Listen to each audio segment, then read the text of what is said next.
Berjumpa kembali dengan saya Sugeng Haryadi di System Analysis and Design. Pada episode kali ini saya akan membahas chapter 14 atau bab 14 tentang interaksi manusia dengan komputer, yaitu komunikasi manusia dengan komputer. Ya. Nah, tujuan pembelajaran pada chapter ini adalah memahami interaksi manusia dengan komputer atau Human Computer Interactive, ya. Nah, ini HCI. Kemudian rancangan interface atau antarmuka layar sentuh yang berguna untuk ponsel cerdas atau smartphone dan tablet. 3. Rancang berbagai interface penggunanya. Kemudian rancang dialog layar yang efektif untuk HCI, Human Computer Interactive, ya. Kemudian yang kelima, pahami pentingnya umpan balik dari pengguna. Kemudian yang keenam, mengartikulasikan implikasi HCI, Human Computer Interactive, ya, untuk merancang situs web e-niaga atau e-commerce. Kemudian yang ketujuh yaitu merumuskan query yang memungkinkan pengguna untuk mencari di web. Nah, Human Computer Interaction interaktif, ya.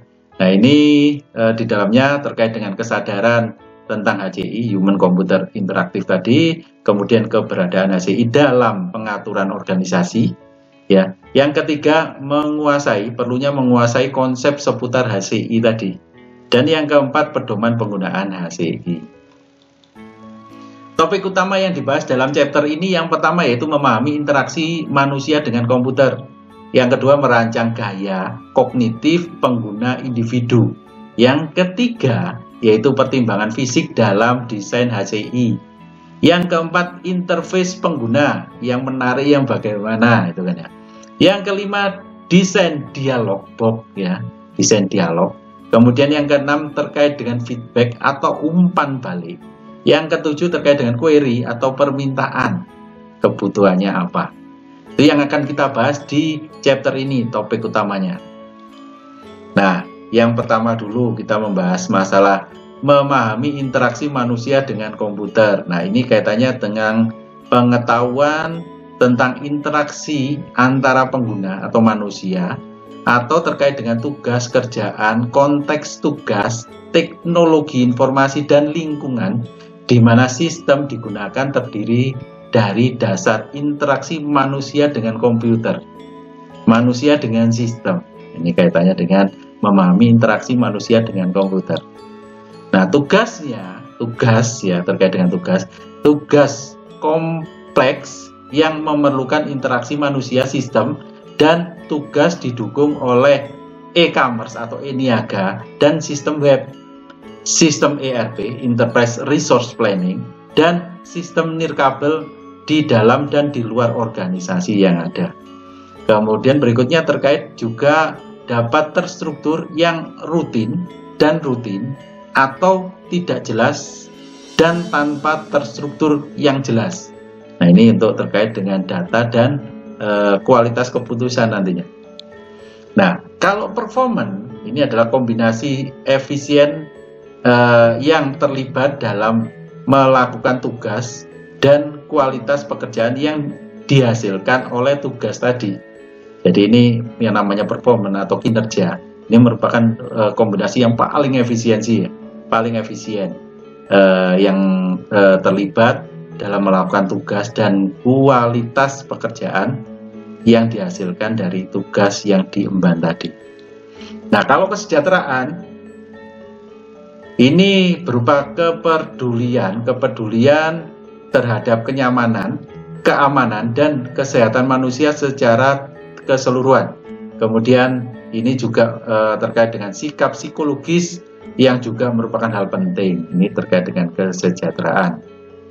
Nah, kalau terkait dengan kegunaan, ini cara bagi desainer untuk mengevaluasi sistem dan interface yang mereka buat dengan tujuan mengatasi sebanyak mungkin masalah HCI selengkap mungkin. Yang kedua terkait dengan standar penggunaan. Yang ketiga tentang heuristik kegunaannya. Nah, merancang untuk gaya kognitif pengguna individu. Ini memastikan bahwa database atau data tersedia dalam berbagai bentuk. Apa saja bentuknya, bisa dalam bentuk tabel, bisa dalam bentuk grafik, bisa dalam bentuk teks, atau data dalam kurun waktu yang berbeda-beda. Ini juga memungkinkan. Ini berarti masuk ke dalam database yang kita bahas di chapter sebelumnya. Nah, kalau tabel pivot di sini adalah memungkinkan pengguna untuk mengatur data dalam tabel dengan cara apapun yang mereka mau pilih. Ya. Kemudian yang kedua, memberikan pengguna kontrol yang lebih besar atas cara mereka melihat data dengan cara yang berbeda dalam tabel-tabel. Nah, template tabel pivot dapat memudahkan pengguna untuk melihat informasi yang ditampilkan dalam berbagai cara. Nah, contohnya tampak seperti ini ya. Ini contohnya pakai Microsoft Excel saja akan muncul tampak seperti ini. Hubungan antar data tabel pivotnya. Nah, kemudian analisis visual database. Nah, yang pertama ada 3 ya. Ada 3. Yang pertama terkait dengan mendukung pemikiran visual. Yang kedua, perluas kemampuan kognitif dari pengguna. Yang ketiga, tingkatkan perubahan dalam membuat keputusan yang tepat. Nah, ini analisis visual terkait dengan database. Jadi yang terkait dengan mendukung pemikiran visual, perluas kemampuan kognitif pengguna, dan yang ketiga terkait dengan perubahan dalam membuat keputusan yang tepat bagi bisnisnya. Nah, ketika grafik atau tabel berbeda ditampilkan pada halaman yang sama, ini menyerupai dashboard tertentu. Akan tampak seperti ini contohnya ya. Jadi ada tabel yang berbeda masing-masing dalam satu tampilan interface. Akan jadi tampilan seperti halnya dashboard tertentu. Nah, kemudian pertimbangan fisik dalam desain HCI. Nah, yang pertama harus terkait juga dengan penglihatan HCI kan, hubungan antara komputer dengan manusia. Nah, manusia melihat sesuatu melalui indera penglihatan ya. Kemudian yang kedua terkait dengan pendengaran. Terkait dengan pendengaran, kalau kita mendengarkan informasi dan lain sebagainya, nah ini melalui data audio dan visual. Nah, ini kan data audionya, yang tadi penglihatan, data visualnya. Atau yang ketiga tentang sentuhan. Nah, ini terkait dengan smartphone dan lain sebagainya, sekarang berhubungan dengan sentuhan. Nah, kemudian berikutnya terkait dengan mempertimbangkan keterbatasan manusia, disabilitas, dan desain. Nah, untuk penyandang disabilitas adalah orang yang memiliki gangguan fisik atau mental yang secara substansial membatasi satu atau lebih aktivitas kehidupan manusia atau kehidupan utama. Ya. Kemudian yang kedua, memiliki catatan penurunan nilai tersebut. Yang ketiga, dianggap memiliki gangguan seperti itu tadi. Ya. Nah, ini pendekatan HCI untuk desain sistem menekankan kesesuaian antara manusia, komputer, dan tugasnya. Nah, ini contohnya. Kemudian tujuan desain interface, ya, yang pertama harus cocok interface pengguna dengan tugasnya. Ini dipastikan harus sama dulu ya. Kemudian jadikan interface pengguna menjadi efisien, mudah untuk menginput data. Kemudian berikan umpan balik yang sesuai dengan penggunanya. Kemudian yang keempat, hasilkan query yang dapat digunakan. Yang terakhir yaitu meningkatkan produktivitas dari penggunaan komputer tadi. Jadi ini tujuan mendesain interface karena hubungan dengan komputer tadi. Jadi supaya cocok, supaya nyaman penggunanya, harus disesuaikan dengan tujuannya. Cocok dengan penggunanya terkait dengan tugas, kemudian interface menjadi paling efisien ya. Kemudian ada umpan balik kepada pengguna, kemudian hasil query sesuai dengan yang digunakan, kemudian meningkatkan produktivitas dari penggunaan komputer yang ada. Nah, jenis interface dari pengguna, user interface, jenisnya macam-macam di sini ya. Yang pertama, interface dengan bahasa alami, bahasa bahasa keseharian, kemudian interface tanya jawab ya, kemudian ada menu sehingga bisa diklik langsung, kemudian ada interface pengisian formulir, interface bahasa perintah, interface pengguna grafis atau GUI ya, graphic user interface ya, kemudian yang terakhir interface web, ini tampak yang ada di browser internet. Ini jenis dari interface pengguna.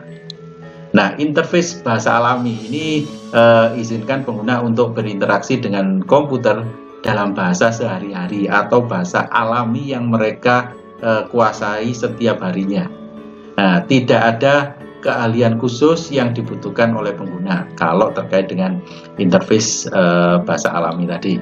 Kemudian interface tanya jawab, ini adalah komputer menampilkan pertanyaan kepada penggunanya sehingga pengguna tidak perlu berpikir, langsung hanya menjawab saja.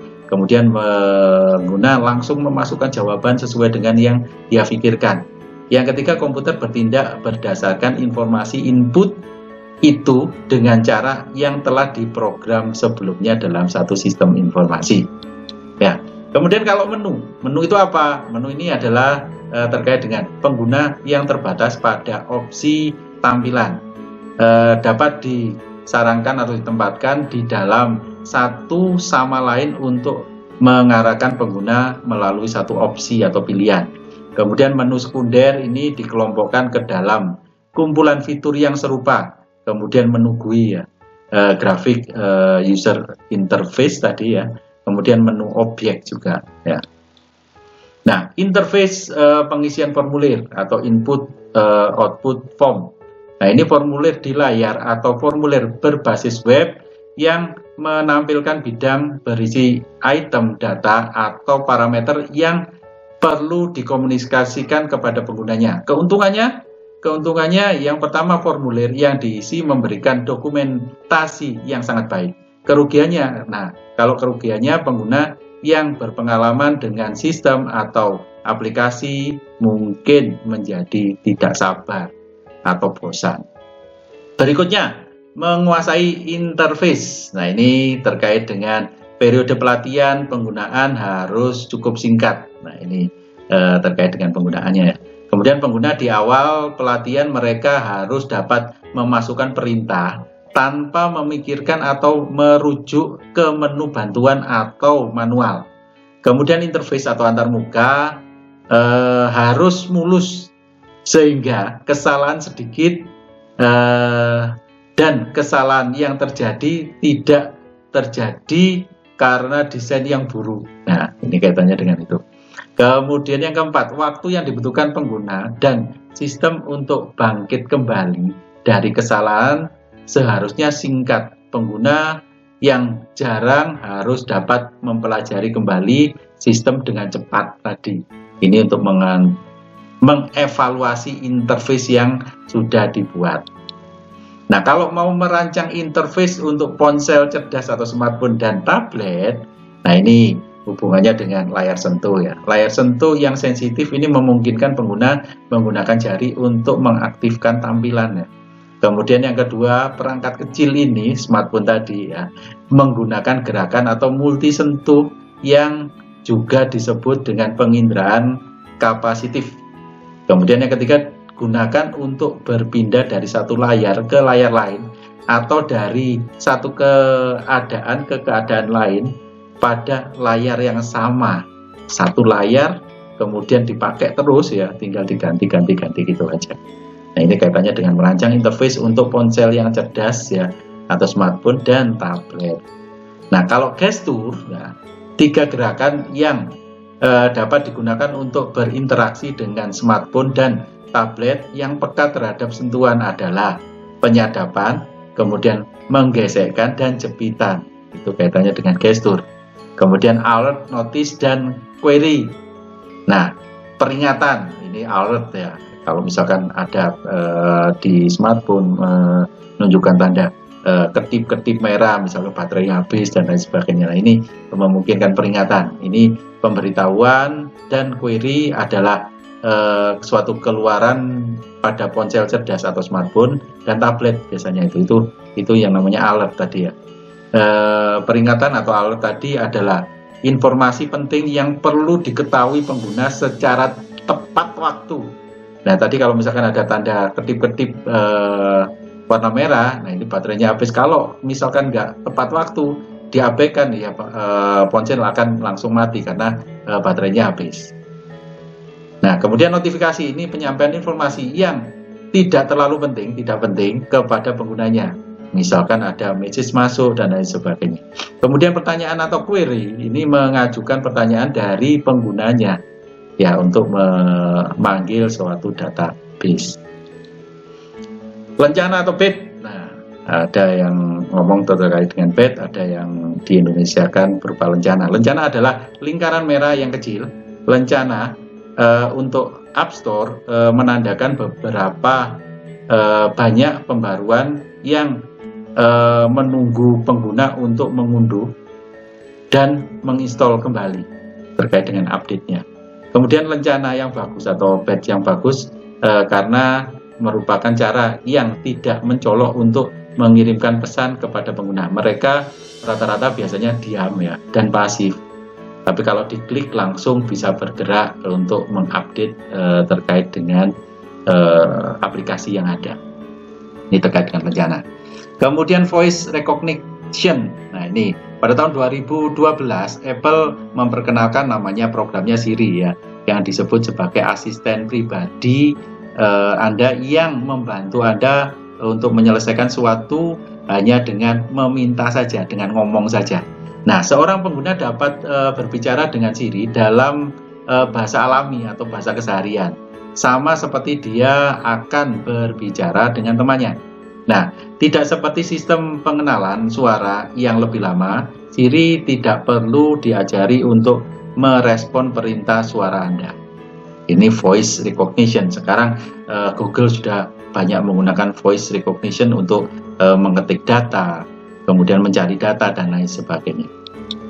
Nah, pedoman untuk mendesain dialog. Nah, ini harus pertama, komunikasi yang bermakna, kemudian tindakan pengguna biasanya minimal, operasional standar, dan konsisten. Ini pedoman untuk mendesain satu dialog box atau dialog, ya. Nah, kemudian komunikasi yang bermakna itu yang bagaimana? Sistem harus menyajikan informasi yang jelas kepada penggunanya, ya. Yang kedua, pengguna dengan sedikit keterampilan dengan komputer ini membutuhkan lebih banyak komunikasi. Kemudian layar bantuan yang mudah digunakan. Ini komunikasi yang bermakna. Nah, kalau tindakan pengguna yang minimal bagaimana? Nah, ini termasuk di dalamnya adalah kode kunci alih-alih seluruh kata, ya. Kemudian memasukkan data yang belum tersimpan dalam file. Kemudian menyediakan karakter pengeditan untuk mengedit sesuatu. Kemudian menggunakan nilai default untuk bidang pada layar entry. Kemudian kode kunci alih-alih seluruh kata, ya. Ini merancang semua penyelidikan, mengubah atau menghapuskan program sehingga pengguna hanya perlu memasukkan beberapa karakter pertama dari nama file tadi, ya. Kemudian tindakan terkait dengan penggunaan minimal juga, ya. Ini memberikan penekanan tombol untuk memilih opsi menu naik turun atau drop down atau pick up pick down tadi, ya. Nah, kemudian gunakan tombol radio button, ya, biasanya, dan daftar drop down untuk mengontrol tampilan halaman web baru atau untuk mengubah formulir yang ada di dalam web. Kemudian yang ketiga yaitu menyediakan kontrol kursor untuk formulir web dan tampilan lainnya sehingga kursor berpindah ke bidang berikutnya ketika jumlah karakter yang tepat adalah sudah dimasukkan. Nah, kalau kita bicara tentang operasional standar dan konsistensi, kita akan membahas juga terkait dengan hal-hal menemukan judul, tanggal, waktu, dan operator, serta pesan umpan balik di tempat yang sama pada semua tampilan. Yang kedua, keluar dari setiap program dengan tombol atau opsi menu yang sama. Kemudian yang ketiga terkait dengan membatalkan transaksi secara konsisten. Kemudian yang keempat di sini adalah memperoleh bantuan dengan cara yang standar atau terstandar. Kemudian standarisasi warna yang digunakan untuk semua tampilan dalam satu web. Jadi interface-nya dengan keberagaman dari tampilan dan warna tertentu. Berikutnya juga terkait tentang standarisasi penggunaan ikon. Ikon yang digunakan dalam satu tampilan interface itu ada standarnya. Standar ikon untuk operasi serupa saat menggunakan interface pengguna grafis tadi. Kemudian menggunakan terminologi yang konsisten dalam tampilan atau situs web. Kemudian yang keempat di sini terkait dengan menyediakan cara yang konsisten untuk menavigasi ke seluruh atau melalui dialog, ya. Kemudian yang terakhir di sini adalah menggunakan peralatan ukuran dan warna font yang konsisten pada halaman web. Ini terkait dengan operasional standar dan konsistensi, harus konsisten, harus berstandar. Ya. Kemudian feedback atau umpan balik untuk pengguna. Ini terkait semua sistem memerlukan umpan balik atau feedback untuk memantau dan mengubah perilaku. Umpan balik membandingkan perilaku saat ini dengan tujuan yang telah ditentukan dan memberikan kembali informasi yang menggambarkan kesenjangan antara kinerja yang sebenarnya dan yang dimaksud atau diinginkan. Berikutnya jenis umpan balik atau jenis feedback. Ini menyangkut masalah mengakui penerimaan masukan, kemudian menyadari bahwa input dalam bentuk yang benar, memberitahukan bahwa input tidak dalam bentuk yang benar, kemudian menjelaskan penundaan dan dalam pemrosesan data tadi, kemudian mengakui bahwa permintaan telah selesai, atau terkait juga memberitahukan bahwa permintaan belum selesai. Kemudian yang terkait juga menawarkan umpan balik yang lebih rinci kepada penggunanya. Ini jenis umpan balik. Ini yang harus dipahami dan dihafalkan, ya. Nah, yang termasuk dalam umpan balik dalam desain ini adalah dapat menjadi penguat yang kuat dari proses pembelajaran penggunanya. Kemudian berfungsi untuk meningkatkan kinerja pengguna dalam satu sistem. Kemudian tingkatkan motivasi mereka untuk menghasilkan. Dan yang terakhir yaitu tingkatkan kesesuaian antara pengguna, tugas, dan teknologi yang ada. Nah, kalau berbicara tentang berbagai pilihan dalam bantuan, nah ini biasanya kita menekan tombol fungsi seperti F1 atau menu naik turun dalam GUI, ya, pick up, pick down, kemudian bantuan peka konteks, kemudian bantuan kursor icon mouse untuk diklik, kemudian ada wizard, ya. Kemudian ada bantuan online atau saluran bantuan, ada telepon bebas pulsa dan lain sebagainya. Kemudian juga ada forum perangkat lunak yang dibuat oleh perusahaan.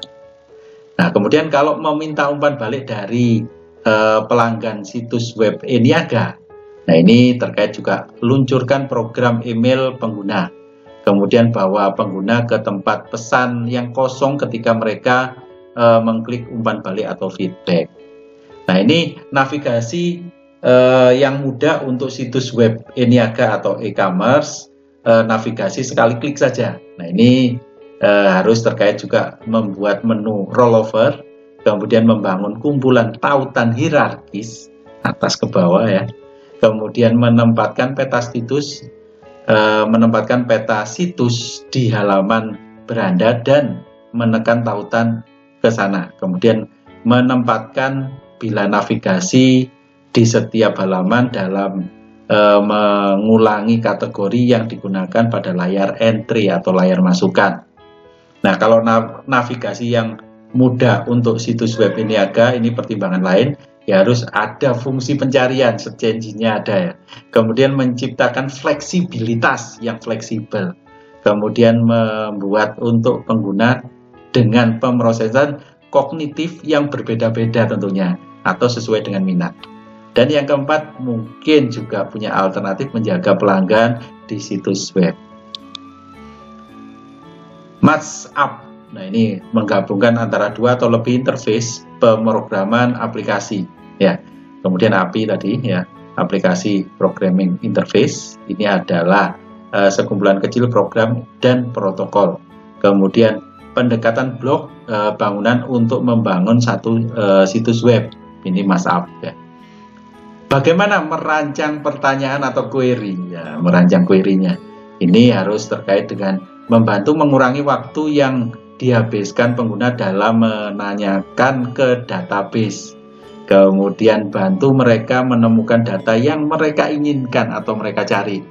Kemudian menghasilkan pengalaman pengguna yang lebih lancar secara keseluruhan. Nah, query type, tipe atau jenis query. Jenis pertama yaitu berapa nilai atribut yang ditentukan untuk entitas tertentu. Yang jenis kedua query, entitas apa yang memiliki nilai tertentu untuk atribut tertentu. Jenis query yang ketiga, ini atribut apa yang memiliki nilai tertentu untuk entitas tertentu. Jenis query keempat ini buat daftar semua nilai untuk semua atribut untuk entitas tertentu. Kemudian jenis query kelima di sini ada daftar semua entitas yang memiliki nilai tertentu untuk sebuah atribut. Nah, kalau jenis query keenam ini daftar semua atribut yang memiliki nilai tertentu untuk semua entitas. Nah, ini contoh terkait dengan dimungkinkan untuk melakukan 6 jenis query dasar pada tabel yang berisi entitas, atribut, dan nilai. Nah, ini contohnya tampak seperti yang ada di layar. Nah, kalau notasi query, nah ini terkait dengan visual atau V, nilai E adalah entitas, kemudian A di sini adalah atribut, variabel dalam tanda kurung ini diberikan misalkan query type tampak seperti yang ada di layar ini, type 1, type 2, type 3 sampai type 6. Membangun query yang lebih kompleks. Nah, ini terkait dengan operasi aritmetika dilakukan lebih dahulu terkait dengan eksponen, baik perkalian ataupun pembagian, penambahan atau pengurangan. Kemudian operasi komparatif dengan melakukan GT atau LT dan lain sebagainya. Kemudian operasi boolean ini dilakukan untuk pertama dan atau lalu OR di sini ya. Kemudian metode query dengan contoh atau OB di sini ya, QB, bidang database dipilih dan ditampilkan dalam kisi dan nilai query yang diminta dimasukkan di area bidang atau di bawah bidang biasanya. Kemudian struktur query language atau SQL. Nah, ini terkait dengan menggunakan serangkaian kata dan perintah untuk memilih baris dan kolom yang harus ditampilkan dalam tabel yang dihasilkan. Itu terkait dengan metode query. Nah, kalau query dengan contoh menggunakan Microsoft Access tampak seperti yang ada di layar ini. Jadi semakin mudah ini kalau dengan Microsoft Access. Ini contoh tampilan query.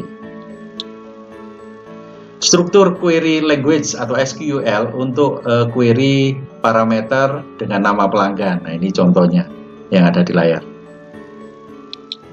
Nah, ringkasan yang kita bahas dalam chapter ini yaitu interaksi hubungan manusia dengan komputer atau HCI, kemudian interface pengguna meliputi kegunaan dan pendekatan HCI, kemudian merancang interface pengguna dengan bahasa alami atau keseharian, pertanyaan dan jawaban, ya. Kemudian menu isian formulir dan isi formulir berbasis web.